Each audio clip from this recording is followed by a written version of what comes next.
ओम येन देवाः पवित्रेण आत्मानं पुनते सदा तेन सहस्रधारेण पावमानि पुनन्तुनः।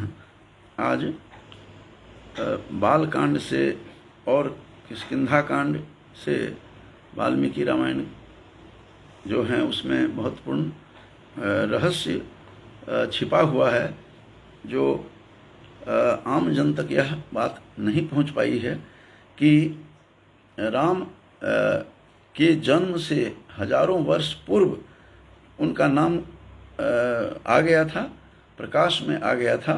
और ऐसे दो प्रकरण से ऐसा पता लगता है। एक तो अहिल्या का जो शाप दिया गया, अहिल्या के पति महर्षि गौतम जी ऋषि ने जो शाप दिया, तो उस शाप के बाद उसमें यह भी बात कही कि यह वर्ष सहस्राणि बहूनि निवसिष्यसि, तुम यहाँ रहते हुए, उन्होंने शाप दिया इस घोर आश्रम में कोई भी नहीं आएगा, और बात भक्षा निराहारा, हवा को खा करके रहोगी, निराहार रहोगी, और तप्यंती भस्मशायिनी, और भस्म में सोती हुई तुम अपना समय बिताओगी यहाँ, तुमने जो अपराध किया है। तो इसलिए अपनी पत्नी अहल्या को कहा कि यह वर्ष सहस्राणि, सहस्रों वर्ष तक यहाँ रहकर बहुनी निवसिष्यसि, तुम निवास करोगी। और ये आर्षभ प्रयोग है, निवस्यति के जगह पर निवसिष्यसि आया है प्रयोग। तो इस प्रकार से जो बात कही, और इन्होंने यह भी कहा कि एक दशरथ होंगे, और उस दशरथ के पुत्र राम होंगे जो तुम्हारा उद्धार करेंगे, और वो जब आएंगे तो तुम्हारा उद्धार होगा। इस तरह की जो बात कही गई है कि आगमिष्यन्ति दुर्धर्षस् तदा पूता भविष्यसि तस्यातिथ्येन दुर्वृत्ते लोभ मोह विवर्जिता, और तब आकर के उसके तुम आतिथ्य सत्कार करने के बाद तुम फिर से पवित्र हो जाओगी। और जो बात कही है इन्होंने कि यदा त्वमेतत् वनम घोरम रामो दशरथात्मजः, राम जो दशरथ के आत्मज हैं, राम दशरथ के आत्मज होंगे, राम दशरथ के पुत्र होंगे, वो दशरथ के पुत्र यहाँ आएंगे इस आश्रम में, तब तुम्हारा उद्धार होगा, तब तुम पवित्र हो जाएगी। तब तक तुम वात भक्षा, हवा खाकर, निराहार रहकर, और तप्यंती भस्मशायिनी, इस भस्म में शयन करती हुई तप करोगी तुम। और फिर दशरथ के आत्मज राम आएंगे, इसका मतलब राम जन्म से पूर्व ही ये सारी कथा, राम का नाम पहले से ही प्रसिद्ध था। राम का नामकरण तो जो विधिवत किया गया वह किया गया, लेकिन इससे पूर्व ही, जन्म से पूर्व ही उनका नाम इस रामायण में से पता चलता है कि उनका नाम पहले ही लिया जा चुका है।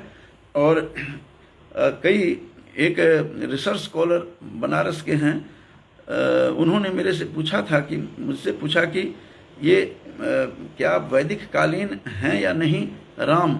उस प्रसंग में मैंने दो उदाहरण बताया था उनको, कि एक बताया कि गौतम ऋषि ने जब अहल्या को शाप दिया था उस मिथिला की भूमि में, तो उस मिथिला की भूमि में शाप देते समय उन्होंने बताया था कि वर्ष सहस्राणि बहूनि निवसिष्यसि, तुम बहुत दिनों तक यहाँ, हजारों वर्ष तक यहाँ निवास करोगी तुम, भस्मशायिनी होकर, बात भक्षा माने हवा को, वायु को खाकर, और कुछ भी नहीं रहेगा इस आश्रम में, बिल्कुल सुनसान आश्रम में।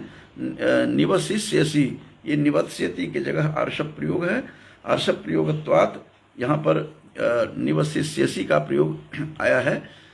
तो इस तरह से राम के जन्म से बहुत वर्ष पूर्व, हजारों वर्ष पूर्व उनका नाम इस तरह से आ गया कि दशरथ होंगे, और दशरथ के आत्मज, जो कहा गया है कि 31वां श्लोक जो है इस बालकांड के 48 जो सर्ग है उसके तो उसमें 31वें श्लोक में साफ सिद्ध हो, यहाँ पर सिद्ध हुआ है कि यदा त्वमेतत् वनम घोरम रामो दशरथात्मजः, दशरथ के आत्मज राम होंगे और वो यहाँ आएंगे, रामो दशरथात्मजः आगमिष्यति दूरधर्षस् तदा पूता भविष्यसि, तब तुम पवित्र हो जाओगी जब राम आएंगे यहाँ दशरथ के आत्मज। तो इसका यह अर्थ हुआ कि राम जन्म से हजारों वर्ष पूर्व राम का जो नाम इस जगत में प्रसिद्ध हो गया था, राम का नाम। एक उदाहरण तो मैंने गौतम के शाप के प्रसंग में उदाहरण दिया, और दूसरा उदाहरण देकर के ही समाप्त करूंगा। यह आज मेरा अभिप्राय ही बस इतना भर है कि कितना पुराना उनका राम का नाम कितना प्राचीन रहा है। जब राम का जन्म भी नहीं हुआ, हजारों वर्ष पूर्व, 1000 वर्ष पूर्व की बात बालकांड में इस प्रकरण में हम देखने को हमें मिला है। और किष्किंधा कांड में भी वाल्मीकि रामायण के 62 जो इसका सर्ग है, उस सर्ग में भी इस बात का उल्लेख आता है कि किस प्रकार से उन्होंने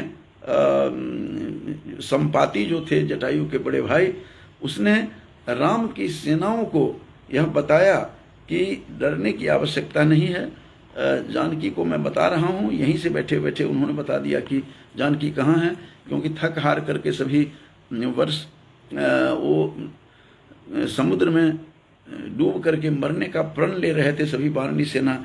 उसी समय संपाति उस विवर से निकल करके आते हैं, जो पंख जिनके जल गए थे, इनकी कथा अलग है। तो उन्होंने यह बताया और उनको निशाकर मुनि ने बताया, जिस निशाकर मुनि को चंद्रमा मुनि करके मानस में नाम आया है। और वही निशाकर मुनि जो थे, उन्होंने इनको संपाति को बताया कि तुम्हारा पंख तो मैं ठीक कर सकता हूँ, लेकिन नहीं करूँगा, तुम प्रतीक्षा करो, रामागमन की प्रतीक्षा करो, रामावतार की प्रतीक्षा करो, और राम की सेना को तुम बताओगे कि किस प्रकार से तुम्हारा जानकी को लेकर के किस मार्ग की तरफ रावण गया है। इस कथा को बताने के बाद ही तुम्हारे शरीर के जितने भी पंख जले हुए हैं, वे सभी के सभी पंख फिर हो जाएंगे, और फिर युवा की शक्ति तुम्हारे अंदर आ जाएगी। और इस तरह से उन्होंने निशाकर मुनि ने इस संपाति को बताया था। और संपाति क्या कह रहा है, इस 62वां जो सर्ग है किष्किंधा कांड का, उसके 4 श्लोक जो हैं, चौथा वो साफ इंगित करता है, इशारा करता है, संकेत कर रहा है कि राम का जन्म क्या दशरथ का भी जन्म नहीं हुआ था। इससे तब तक के लिए प्रतीक्षा की बातें कर रहा है। कहता है कि राजा दशरथो नाम कश्चित इक्ष्वाकुवर्धनः, राजा दशरथ नाम का कोई इक्ष्वाकु के कुल में, वंश में कीर्ति को बढ़ाने वाले दशरथ नाम से प्रसिद्ध राजा होंगे का मतलब अभी उनका जन्म नहीं हुआ। संपाति बड़ी प्राचीन कथा को सुना रहा है, और संपाति राम की सेनाओं को बता रहा है। और संपाति को किसने कही थी? निशाकर मुनि ने ये बात बताई थी। निशाकर मुनि एक तपस्वी थे, जिनको जब वो ये संपाति खुद सुना रहा है कि स्नान करके जब आते थे तो चारों तरफ हिंसक पशु उनके आगे पीछे चलते थे, जैसे कोई सुरक्षा गार्ड होते हैं, जैसे कोई रक्षक होते हैं, प्रहरी की तरह उनको वहाँ से उस सरोवर से नहा करके जब चलते थे तो आश्रम तक हो जाते थे। जब आश्रम में मुनि प्रवेश कर जाते थे तो लौट जाते थे। इससे पता चल सकता है कि निशाकर मुनि कितने प्रतापी तपस्वी रहे होंगे। तो निशाकर मुनि ने ही इसको कहा था संपाति को। कहता है, संपाति तुझे मैं पहचान गया, तुम दोनों भाई वेश बदल करके कभी मनुष्य रूप में कभी अलग अलग रूप में आते थे। तो उन्होंने सारी कहानी सुनाई कि हम दोनों भाई युवा में अवस्था में सूर्य के पास जाकर के लौटने का प्रण लिया था। उसी बीच में मेरा भाई छोटा जलने लगा, मैंने भाई को ढक लिया अपने पंख में, भाई तो बच गया और मेरे सारे पंख जल गए हैं। तो इस संदर्भ में बहुत कुछ संदेश देते हैं संपाति कि आजकल के दौर में कोई भाई को देखना नहीं चाहता। और हत्या करने के लिए में भी कोई गुरेज नहीं रखते। ऐसे में एक गिद्ध प्राणी, एक निखिद्ध प्राणी से सीखने की आवश्यकता है कि अपने भाई के संरक्षण में पंख में ढक लिया था अपने संपाति ने अपने जटायु को, और संपाति तो झुलस गया, सारे पंख जल गए, लेकिन उसका भाई बच गया। अस्तु, मेरा अभिप्राय आज यह नहीं है संपाति का व्याख्यान करना। संपाति के मुख से वानरी सेना को राम के विषय में क्या बताया गया ये बता रहा हूँ कि और एक तो बालकांड में वो प्रसंग था कि गौतम ऋषि ने शाप दिया कि 8 वर्ष सहस्राणी, 8000 वर्षों तक की कहानी उसमें कहानी आती है कि किस तरह से गौतम ऋषि ने कहा कि गौतम ऋषि ने तो इतना कह दिया कि वर्ष सहस्राणी, हजारों वर्ष तक तुम इसी तरह रहोगे, लेकिन किष्किंधा कांड में साफ शब्दों में कहा कि 8 वर्ष सहस्राणी, 8 वर्षों से मैं उनकी प्रतीक्षा में यहाँ पर रत हूँ, राम की सेना के आने की प्रतीक्षा में। और उन्होंने साफ शब्दों 8 वर्ष सहस्राणी कहा है, 8000 वर्षों से मैं प्रतीक्षारत हूँ कि राम की सेना आएंगे। कई बार तो मुझे संपाति कहता है आत्महत्या करने की इच्छा हुई, लेकिन मैंने सोचा कि निशाकर मुनि की बात व्यर्थ नहीं होगी, वृथा न जाहि देव ऋषवानी, इसीलिए मैं निशाकर मुनि की बात सोच करके मैं पंख जले हुए होते हुए भी, कष्ट सहते हुए भी, भूखे प्यासे रहते हुए भी मैं यहाँ बैठा हूँ। और ये जो चौथा श्लोक है 62वें सर्ग का किष्किंधा कांड के, दैट इज इम्पोर्टेंट। वो इशारा करता है कि राजा दशरथो नाम कश्चित इक्ष्वाकु वर्धन, कोई मन राजा होंगे इक्ष्वाकु के कुल के प्रतिष्ठा को बढ़ाने वाले, कश्चित इक्ष्वाकु वर्धन, इक्ष्वाकु कुल के प्रतिष्ठा को प्रातिष्ठ्य को बढ़ाने वाले एक दशरथ होंगे।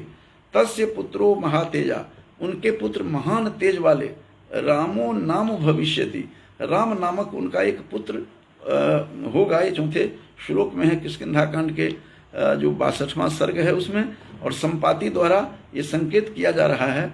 और ये वानरी सेनाओं को जो आत्महत्या करने पर तुल चुके थे कि सीता का अन्वेषण नहीं हम कर पाए, तो सुग्रीव तो मुझे मार ही देंगे, अंगद कहते हैं, इससे अच्छा है कि हम समुद्र में सारे डूब करके मर जाएंगे। उसी समय संपाति आते हैं, और ये कहा गया उसमें, उसी प्रसंग में अंगद कहता है कि हमसे तो अच्छा जटायु था कि अपने सीता अन्वेषण में अपने जान कमा करके प्रातिष्ठिक को प्राप्त किया, हमसे अच्छे तो वही निकले।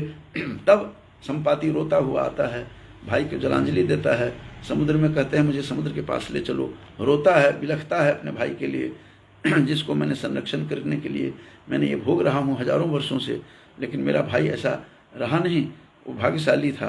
तो ये सारी कहानी सुना रहा है संपाति की। सुपार्श जो मेरा बेटा था उसी ने मुझे बताया कि सीता को इस मार्ग से ले गया है रावण और काला था, बिल्कुल काला। विभीषण की भी चर्चा आई है कि दोनों रंग से दोनों बहुत काले थे, अंजन के समान कोई पर्वत हो अंजन का, इस प्रकार की बातें संपाति सुना रहे हैं। तो अस्तु, तो राजा दशरथो नाम कश्चित इक्ष्वाकु वर्धन, राजा दशरथ होंगे इक्ष्वाकु वर्ष की कीर्ति को बढ़ाने वाले, और उनके एक प्रतापी राजा के रूप में पुत्र उत्पन्न होंगे राम के नाम से।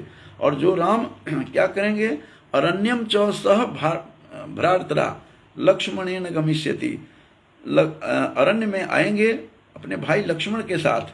तस्मिन् अर्थे नियुक्तः सन पित्रा सत्य पराक्रमः, और पिता के आदेश से राम वन में आएंगे, जानकी के खोज में आएंगे, जानकी का अपहरण होगा। ये सारी कथा ये 8000 वर्ष पूर्व उनको निशाकर मुनि ने सारी बात बता दी थी। इसका मतलब राम का जन्म नहीं हुआ था, दशरथ भी होंगे कहा जा रहा है। तो कितना पुराना, राम का नाम पहले से ही तय था कि राम होंगे। ये तपश्चर्या में लीन होकर निर्विकल्पक समाधि में जो देखा निशाकर मुनि ने, वो इनको सारी बातें बता रहे हैं। उसी तरह से गौतम ऋषि भी महाज्ञानी थे, उन्होंने भी 1000 वर्ष की बात कही है। तो इसका मतलब हजारों वर्ष पूर्व राम का नाम, जन्म से पूर्व ही राम का नाम हो चुका था। तो इस प्रकार से यहाँ यह तथ्य उजागर होता है। और बहुत कुछ अर्थ बताते हुए यह सर्ग बता रहा है किष्किंधा कांड का। खास करके संपाति का जो प्रसंग है, संपाति ने जो बातें सूचनाएं दी है राम सेना को, इसका मतलब कैकेयी तो नाहक में बदनाम हुई थी। इसको लेकर के फिर मैं कभी उपस्थित होऊंगा। लेकिन ये सारी बातें निशाकर मुनि ने उनको कहा था कि पितरा, साफ लिखा है कि पितरा सत्य पराक्रमः तस्मिन् अर्थे नियुक्तः सन्, वह पिता के द्वारा इस वन में भेजे जाएंगे और पिता के साथ यहाँ पर आएंगे। और फिर क्या होगा, नैर तो रावणो नाम तस्य भार्या हरिष्यति, रावण नाम जो है का वह हर करके सीता को ले जाएगा। राजेंद्र राक्षसेंद्रो जनस्थाने अवध्य सुरदानवैः, इस प्रकार से अवध्य दानवों के लिए, चूंकि वह अवध्य था देवता और दानवों के लिए, इसलिए राम यहाँ पर आएंगे और राम के द्वारा उसका उद्धार होगा। और ये सारी बातें राम और जानकी लक्ष्मण ये तीनों वन में आएंगे, ये सबकी सूचना 8000 वर्ष पूर्व, राम का जन्म से पूर्व ये कहानी हो गई थी। तो इसका मतलब नाहक में कैकेयी भी बदनाम हुई थी। कई सारी सूचनाएं इससे मिलती है। लेकिन आज का मेरा अभिप्राय बस इतना भर था कि राम का जो नाम था ये उनके जन्म से हजारों वर्ष पूर्व उनके बारे में भविष्यवाणी की जा चुकी है कि उनका दशरथ होंगे, दशरथ का पुत्र राम होंगे कही जा रही है बात कि इस तरह से। तो इसका मतलब यह हुआ कि राजा दशरथ भी नहीं थे, आए थे धरातल पर, तब की कहानी है। तो राम तब होंगे और हजारों वर्ष से प्रतीक्षारत हूँ मैं, 8000 वर्षों से संपाति बता रहे हैं। और तब राम का नाम उन दिनों भी प्रसिद्ध था। संपाति खुद कहता है कि मैं उस समय 2-2 हाथ करने, इंद्र के साथ 2-2 हाथ करने में वहाँ गया था इंद्रलोक में। उनको मैं हरा करके इंद्र को मैं जब लौट रहे थे हम दोनों भाई, संपाति कहता है, तब जा करके कितना बलशाली रहा होगा। जब इंद्र को हरा करके हम लौट रहे थे तो बीच में सूर्य के मध्य में आने से मेरा भाई झुलसने लगा था। ये सारी का और कहते हैं, संपाति कह रहा है कि मैंने वृत्रासुर को वध कर दिया है, वृत्रासुर का वध इंद्र ने उन्हीं दिनों पता लगा। तो इसीलिए मैं 2-2 हाथ करने के लिए, इंद्र कितना बलशाली है कि वृत्रासुर को मार दिया, तो मैं इंद्र को हरा करके आऊँगा। इस संपाति ये सोच करके गया, हराने के बाद लौट भी रहा है। ये सारी कथा इस किष्किंधा कांड में है संपाति के मुख से। वो गिरिधराज संपाति जो महाबली थे, और ऐसे महाबली जो थे संपाति, उनसे काफ़ी सारी सूचनाएं हमें देखने को मिली है। तो राम का नाम आज से नहीं है, राम का नाम हजारों वर्ष पहले ही ये तय हो चुका था। जैसा कि मैंने बताया, गौतम ऋषि ने अहिल्या को शाप देते हुए कहा, ये हजारों वर्ष सहस्राणी, हजारों वर्ष तक तुम यहीं रहो, और यहाँ रहने के बाद जब आएंगे, ये बालकांड के 48वें सर्ग के किष्किंधा कांड का, इसमें बालकांड का जो है वाल्मीकि रामायण के बालकांड का सर्ग 48 में यह बात कही गई है कि 1000 वर्ष के बाद राम आएंगे। इसका मतलब राम का नाम जन्म से बहुत पहले ही ऋषियों को सब समाधि में लीन होकर सब पता था। और इसी तरह से निशाकर मुनि के संवाद लेकर के बैठा रहा, प्रतीक्षारत था हजारों वर्षों से, और 8000 वर्षों की बात आई है। 8 वर्ष सहस्राणी आया है संपाति जो बता रहे हैं 9वें श्लोक में। तो इस तरह से 60 और 61 जो है सर्ग, बहुत कुछ इसमें किष्किंधा कांड का बता रहा है। तो राम का नाम पहले से भी था। वृत्रासुर की बातें आ रही है, वृत्रासुर और इंद्र की बातें जो वैदिक कालीन कथा है, तो उस प्रकार से इनका नाम वैदिक कालीन काल में ही इनका नाम एयर में घूम रहा था, हवा में, वायु में, और संपाति के माध्यम से और गौतम ऋषि के माध्यम से हमें पता चलता है। तो बालकांड और किष्किंधा कांड, इन दोनों में राम के नाम की चर्चा है कि हजारों वर्ष पूर्व, राम के जन्म से पूर्व ये सारी कथा यहाँ हमें सुनने को मिलती है कि राम नाम से, रामो नाम भविष्यति कहा है, तस्य पुत्रो महातेजा, महान तेजस्वी राम होंगे। तो ये सारी कथाएं अनमोल है, अनूप है। तो इन्हीं शब्दों के साथ अपनी वाणी को विराम देने से पहले डॉक्टर चंद्र कुमार झा जी सुन रहे हैं और लक्की तनेजा जी, उन दोनों को शुभकामनाएं देते हुए अपनी वाणी को विराम देता हूँ। बहुत बहुत